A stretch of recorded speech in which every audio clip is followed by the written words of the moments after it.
नमस्कार मित्रांनो, ठरलं तर मग या मालिकेच्या आजच्या भागात आपण पाहणार आहोत. अस्मिता अर्जुनचा विचार करत बसलेली असते. तिला अर्जुनची काळजी वाटत असते. त्यावेळी श्वेता तिच्यासाठी कॉफी घेऊन येते. अस्मिता म्हणते, नाही मला कॉफी नको आहे, मला अर्जुनची काळजी वाटते. खरं तर माझंच चुकलं, मी हॉस्पिटलमध्ये जायला पाहिजे होतं. मम्मासोबत गेले असते तर मलाही कळलं असतं की नक्की तिथे काय घडतंय. तर श्वेता म्हणते, अस्मिताताई अहो तुम्ही स्वतःला त्रास करून का घेताय? तुम्ही जर सर्वजण गेला असता तर सायलीताईने प्रश्न विचारले असते की घरातील सर्वजण कुठे गेले आहेत आणि तिला संशय आला असता. म्हणून तर प्रतिमा आत्यासुद्धा गेल्या नाही आहेत. तर त्यावेळी अस्मिता म्हणते, हो पण तिथे काय चालू आहे मला तर काहीच कळत नाही आहे. त्याचवेळी सायली त्या ठिकाणी येते आणि म्हणते, हे काय, आई कुठे आहे? तर अस्मिता म्हणते, अगं रविराज काकांच्या ओळखीचे कोणीतरी आले आहेत ना, म्हणून रविराज काकांचा फोन आला होता की त्यांना भेटून ये आणि म्हणूनच प्रतिमा आत्या घरी गेली आहे. सायली म्हणते, हे काय, कोणीच मला काहीच न सांगता घराबाहेर का जात आहे? काय झालंय नक्की? त्यावेळी आता श्वेता सायलीला म्हणते, सायलीताई अगं असं काही नाही आहे. अर्जुन सर घरी आले नाही आहेत ना, तुला त्यांची काळजी वाटते आणि म्हणून तुझ्या मनात असे विचार येत आहेत, बाकी काही नाही. परंतु सायली या सगळ्याचा विचार करत असते. दुसरीकडे आपल्याला हॉस्पिटलमध्ये पाहायला मिळतं, प्रतापराव डॉक्टरांना विचारतात, डॉक्टर आता अर्जुनची तब्येत कशी आहे? डॉक्टर म्हणतात, मी तुम्हाला उगाचच होप्स देणार नाही. पेशंटची कंडिशन खूप क्रिटिकल आहे. खरं तर त्यांच्या मणक्यात जबरदस्त मार लागला आहे आणि त्यामुळे मणक्यात खोलवर जखम झाली आहे. त्यामुळे मणका डॅमेज होण्याची सुद्धा शक्यता आहे. तर त्यावेळी कल्पनाताई घाबरतात आणि अश्विनला विचारतात, अश्विन या सगळ्याचा अर्थ काय आहे? तर अश्विन म्हणतो, मम्मा वेळ आली तर सर्जरी करावी लागेल.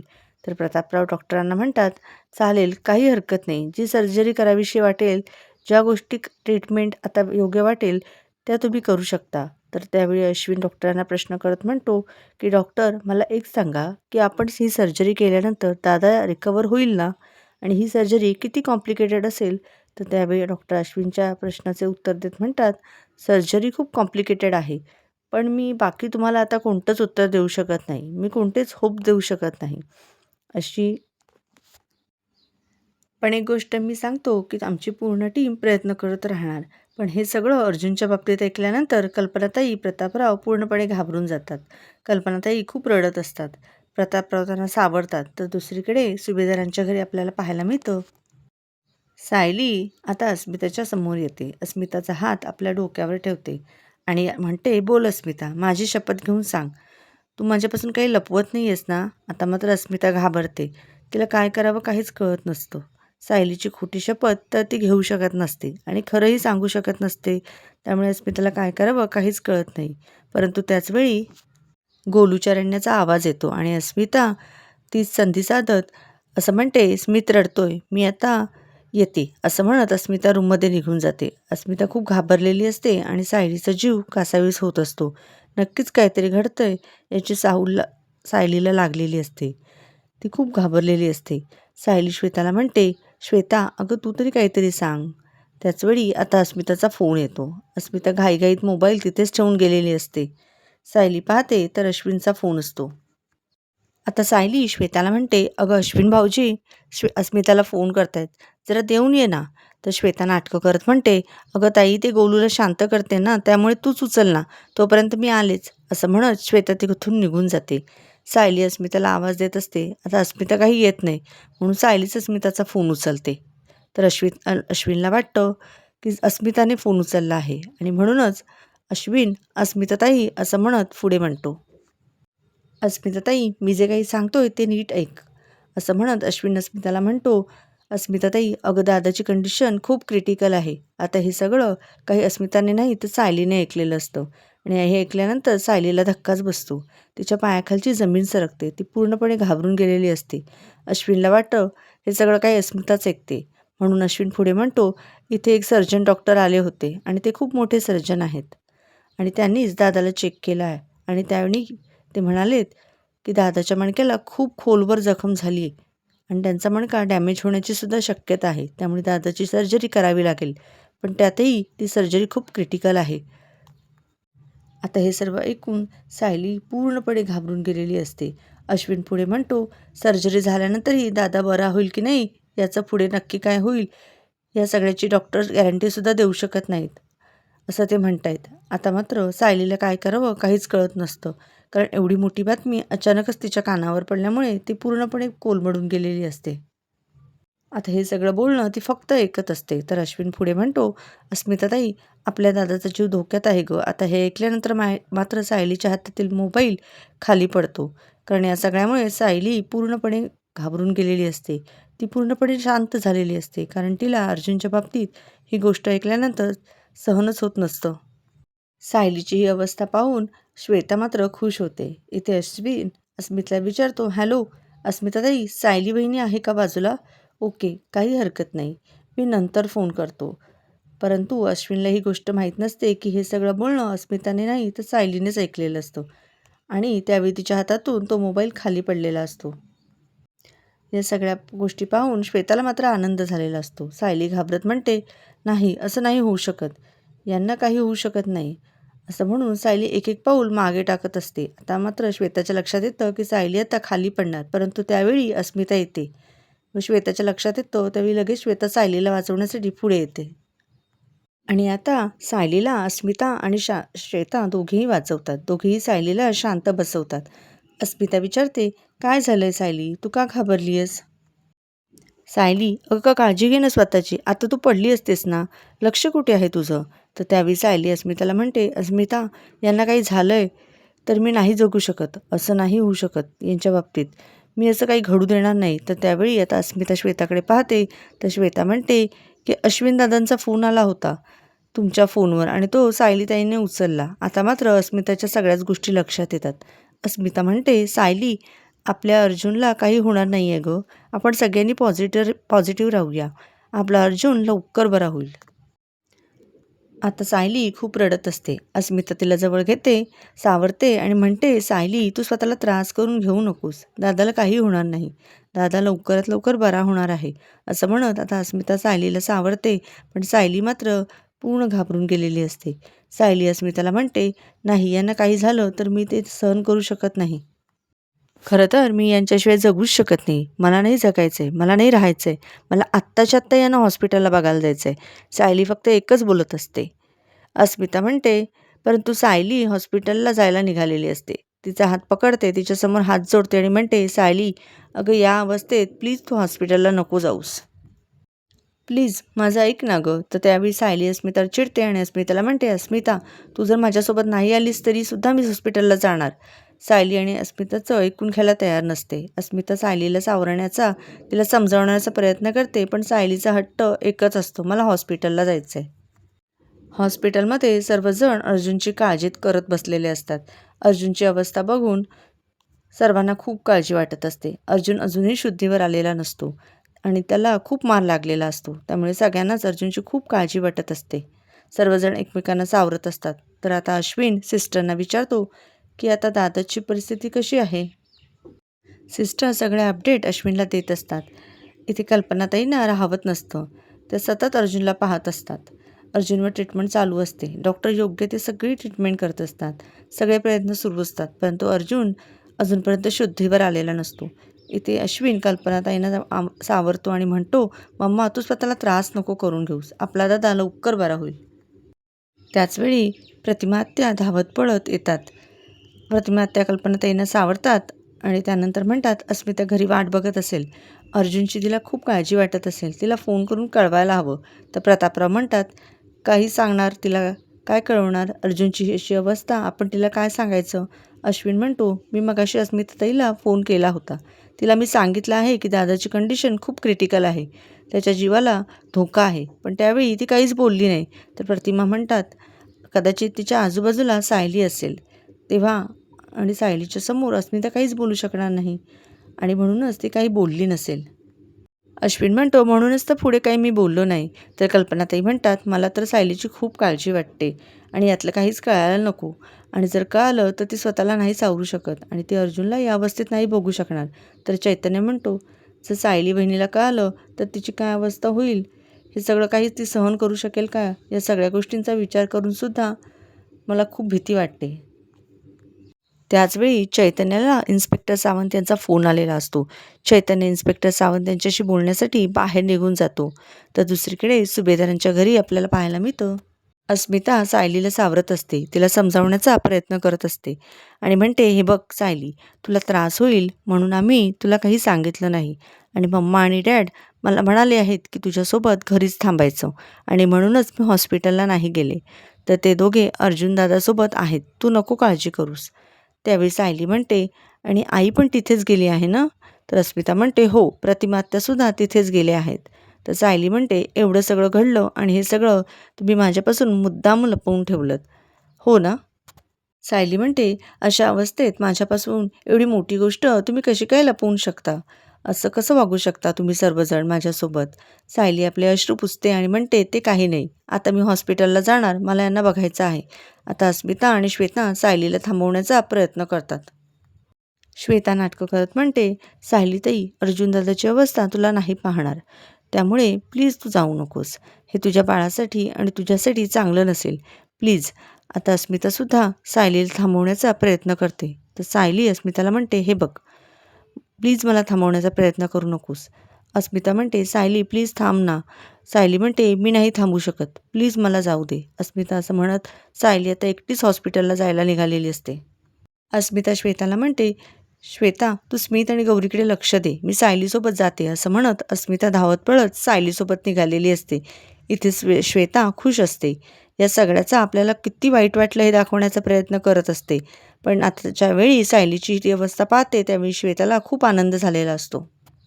दुसरीकडे इन्स्पेक्टर सावंत यांनी जी अर्जुनची अवस्था पाहिलेली असते त्यामुळे मात्र सावंत खूप चिडलेले असतात आणि इन्स्पेक्टर निकम यांनाही ज्यावेळी ही बातमी कळते, ज्यावेळी ज्या महिपत शिकरेच्या एका माणसाला त्यांनी पकडलेलं असतं त्याला बेदम मारहाण करत असतात आणि त्यांच्याकडून सत्य वदवून घेण्याचा प्रयत्न करतात की हे सगळं काही तू कोणाच्या सांगण्यावरून केलंस. पण टोनी मात्र काहीच सांगायला तयार नसतो. तो म्हणतो, नाही, मला यातलं काहीच माहीत नाही. तर इन्स्पेक्टर सावंत म्हणतात, हे सगळं तुला माहीत आहे आणि तुला सांगावंच लागेल. परंतु तरीसुद्धा तो काहीच बोलत नसतो. इन्स्पेक्टर निकमसुद्धा त्याला खूप मारत असतात आणि म्हणतात, सांग, हे सगळं काम तू पैसे घेऊनच करत होतास ना? मग कोणाच्या सांगण्यावरून करत होतास? त्यावेळी टोनी म्हणतो, नाही, मला नाही माहीत. तर त्यावेळी इन्स्पेक्टर सावंत म्हणतात की नाही, तू असं ऐकणार नाहीस. म्हणून त्याच्या तोंडावर गरम पाणीही मारतात. परंतु तरीसुद्धा टोनी काही तोंड उघडायला तयार नसतो. इन्स्पेक्टर सावंत आणि निकम त्याची खूप धुलाई करत असतात. काही झालं तरी त्यांना सत्य वदवून घ्यायचं असतं. त्यांनी ठरवलं असतं. दुसरीकडे पाहायला मिळतं, सायली आता घराची पायरी ओलांडत अर्जुनला भेटण्यासाठी हॉस्पिटलला निघालेली असते.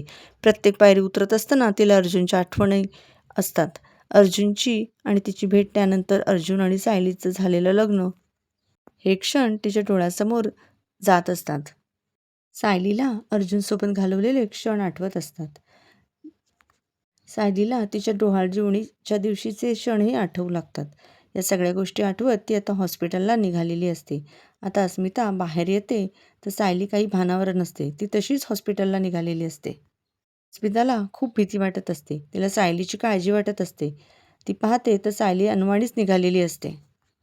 अस्मिता सायलीला आवाज देत म्हणते, अगं अनवाणी का चालली आहेस? असं म्हणत ती सायलीचे चप्पल घेऊन येते आणि ड्रायव्हर काकांना फोन करते आणि म्हणते, ड्रायव्हर काका, गाडी पुढेच घेऊन या. इथे मात्र सायली स्वतःमध्येच हरवून गेलेली असते.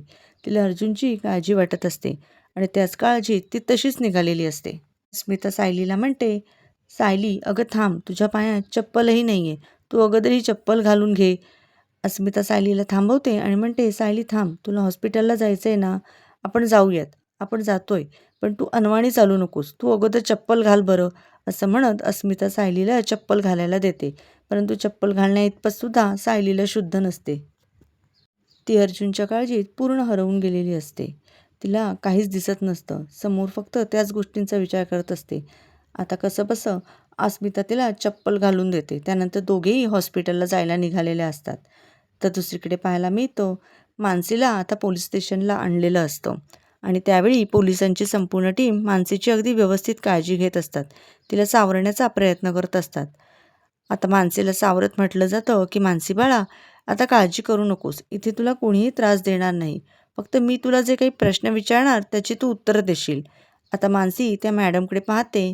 मॅडम आता मानसीला पाणी देतात, शांत करतात आणि म्हणतात, हे बघ बाळा, हे सगळं काही कोणी केलं? तुमच्या बाबतीत काही चुकीचं घडलंय का? किंवा या सगळ्यामागे कोण आहे? त्यावेळी तिथे पोलीस स्टेशनच्या बाहेर जे कॉन्स्टेबल असतात त्यांच्याशी बोलण्यासाठी एक व्यक्ती पुढे येते आणि म्हणते, सर मला एक सांगा, पोलिसांना जी मुलगी सापडली आहे ती काही बोलली का? ती वात्सल्य आश्रमातीलच मुलगी आहे ना? त्यावेळी ते कॉन्स्टेबल म्हणतात, तुला काय करायचं आहे? तू कोणी पत्रकार आहेस का? तर त्यावेळी तो माणूस त्यांना म्हणतो की नाही हो साहेब, मी सुद्धा एक लेकीचा बाप आहे, मला सुद्धा काळजी वाटते. खरं तर हा माणूस राकेशनेच त्या ठिकाणी आणलेला असतो. आता मानसीने काही सांगितलं आहे की नाही हे शोधण्यासाठी राकेश त्या ठिकाणी आलेला असतो. परंतु स्वतः पुढे न जाता राकेश त्या माणसाला पुढे करतो आणि पोलीस स्टेशनला काय झालंय, काय घडतंय हे सगळं काही जाणून घेण्याचा प्रयत्न करत असतो. तर तो कॉन्स्टेबल त्या माणसाला म्हणतात, अच्छा, म्हणजे या सगळ्या गोष्टी तुला जाणून घ्यायच्या आहेत तर. आता त्या माणसाच्या बोलण्यावर विश्वास ठेवत कॉन्स्टेबल म्हणतात की ती मुलगी अजूनही काही बोललेली नाही आणि फक्त पोलिसांना ती मुलीलाच ताब्यात घेतलं नाही तर एका माणसाला सुद्धा ताब्यात घेतलं आहे. आमचे साहेब इन्स्पेक्टर निकम साहेब आणि सावंत साहेब या सगळ्याचा शोध घेत आहेत. दोघंही अजून काहीच बोलले नाही आहेत, परंतु लवकरच बोलतील आणि लवकरच सत्य सगळ्यांसमोर येईल. आणि त्यावेळी राकेशने पाठवलेला तो माणूस आता कॉन्स्टेबल यांना पैसे दाखवत म्हणतो, साहेब हे तुमच्या पोरांच्या मिठाईसाठी ठेवा. परंतु ती पोरगी किंवा तो माणूस काही बोलणार नाही आणि तो जर काही सांगत असेल तर ती बातमी आमच्यापर्यंत. तर त्यावेळी ते कॉन्स्टेबल चिडतात आणि म्हणतात, मला वाटलंच होतं की यामध्ये काहीतरी काळबेळं असणार. काय हाच उद्देश होता ना तुझा? एक गोष्ट लक्षात ठेव, पैशाची लाच दाखवू नकोस मला. माझ्या या वर्दीचा अभिमान आहे आणि त्यामुळे मी असं काही करणार नाही आणि यापुढे मला तसं काही करायला सांगणार नाही आहेस तू. त्यामुळे निघ आत्ताच्या आत्ता इथून. निघून जायचं आणि पुन्हा इथे आसपास दिसायचं नाही, असं म्हणत आता कॉन्स्टेबल साहेब पैसे न घेता आपल्या वर्दीचा मान राखत त्या माणसाला तिथून जायला सांगतात. आता मात्र राकेशच्या हातची संधी गेलेली असते. तर दुसरीकडे हॉस्पिटलमध्ये आपल्याला बघायला मिळतं, डॉक्टरांची टीम आता अर्जुनला ऑपरेशन थिएटरला घेऊन जात असते. ज्यावेळी अर्जुनला बाहेर आणलं जातं त्यावेळी कल्पनाताई अर्जुनची ती अवस्था पाहतात आणि पूर्णपणे घाबरून जातात. अर्जुनला उठवण्याचा प्रयत्न करतात आणि म्हणतात, अर्जुन बाळा उठ, अर्जुन उठ, माझ्याशी बोलणार. तर त्यावेळी प्रतापराव कल्पनाताईंना सावरत म्हणतात, कल्पना सावर स्वतःला. तर अश्विन कल्पनाताईंना म्हणतो, मम्मा प्लीज तू स्वतःला त्रास करून घेऊ नकोस आणि हो, आता आपल्याला डॉक्टरांना मदत करायला हवी. आपण त्यांना कोऑपरेट करायला नको का? आपणच जर असं वागलो तर कसं होईल? असं म्हणत आता अश्विन कल्पनाताईंना सावरतो. आता डॉक्टरांची टीम अर्जुनला ऑपरेशन थिएटरला घेऊन जात असते आणि त्याचवेळी त्या ठिकाणी सायली आणि अस्मिता आलेल्या असतात. तर सायली आता आवाज देत म्हणते, थांबा. आता सर्वजण मागे वळून पाहतात. तेव्हा मात्र सर्वजण घाबरून गेलेले असतात, कारण त्या ठिकाणी सायली आलेली असते. सायली पुढे येते, अर्जुनची ती अवस्था पाहते. अर्जुनला लावलेली सलाईन, त्याला ऑक्सिजन मास्क लावलेला असतो, या सगळ्या गोष्टी सायली पाहते आणि तिला काय बोलावं काहीच कळत नसतं. सायली हसतच विचारते की यांना काय झालंय आणि हे असे का झोपले आहेत? काय चाललंय? अगं अस्मिता, हे तर मानसीला आणायला बाहेर पडले होते. सायली अर्जुनशी बोलण्याचा प्रयत्न करते आणि म्हणते, अहो उठा बरं, काय चाललंय हे तुमचं? माझी मस्करी करताय ना? मानसीला आणायला बाहेर पडला होता ना? तुम्ही तर मला शब्द दिला होता की मानसीला सुखरूप घरी घेऊन येणार आणि मला माहीत आहे तुम्ही तुमचा दिलेला शब्द पाळता. त्यामुळे मला सांगा ना, मानसी कुठे आहे आणि तुम्ही असे निश्चित पडून का आहात? प्लीज उठा ना. असं म्हणत सायली अर्जुनला उठवण्याचा प्रयत्न करत असते. सायली पुन्हा अर्जुनला उठवत म्हणते, हो उठा ना, तुम्हाला आपल्या बाळाची शपथ आहे. मी तुम्हाला नाही असं बघू शकत. आता सायलीची अवस्था बघून सर्वजण घाबरून गेलेले असतात. तिला कसं घाबरायचं हे कोणालाच कळत नसतं. त्याचवेळी तिथे घडणाऱ्या सगळ्या गोष्टींचे फोटो कोणीतरी काढत असतं. इथे सर्वजण सायलीला सावरतात. कल्पनाताई अस्मिता सायलीला बाजूला घेण्याचा प्रयत्न करतात. अश्विन म्हणतो, वहिनी प्लीज समजून घे ना. तर आता सायली अश्विनला म्हणते, भाऊजी अहो यांचं काय चाललंय? हे असे का पडून आहेत? यांना उठवा ना. अश्विन सायलीला म्हणतो, वहिनी दादाला सर्जरीसाठी आतमध्ये घेऊन जात आहेत, प्लीज जाऊ देत. सायली म्हणते, ते काही मला माहीत नाही, मी सुद्धा आतमध्ये जाणार. आता या सगळ्याचाच एक व्यक्ती व्हिडिओ बनवत असते आणि इथे मात्र सायलीला सगळे सावरण्याचा प्रयत्न करत असतात. सायली कोणाचं काही ऐकून घ्यायला तयार नसते. ती म्हणते, नाही मी यांच्यासोबत आतमध्ये जाणार. दुसरीकडे राकेश कारमध्ये बसलेला असतो. त्याला फोन येतो. राकेश म्हणतो, हॅलो, बोल सचिन. राकेशला म्हणतो, तुला काही कळलं का? त्या माणसाने तोंड उघडलं आहे तर त्यावेळी राकेश म्हणतो, नाही, अजूनपर्यंत मला काहीच कळलेलं नाही. त्यावेळी सचिन म्हणतो, आणि अण्णांचा माणूस काही बोलला आहे का? तर सचिन म्हणतो, मी एका हवालदाराकडून सगळी माहिती काढली आहे. अजून मानसी किंवा आपल्या माणसाने तोंड उघडलेलं नाही. आता हे ऐकल्यानंतर सर्वजण खुश होतात, मोकळा श्वास घेतात. सगळ्यांचा व्हिडिओ कॉल चालू असतो. श्वेता, प्रिया, महिपत शिकरे, सचिन, राकेश हे सर्वजण व्हिडिओ कॉलवर बोलत असतात. तर प्रिया म्हणते, नशीब माझं, पण मी तुम्हाला म्हटलं होतं ना, काही झालं तरी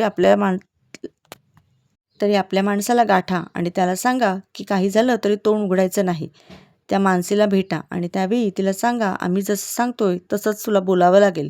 काही झालं तरी या सगळ्यात सायलीचाच हात आहे हे कोर्टासमोर कबूल करायचं.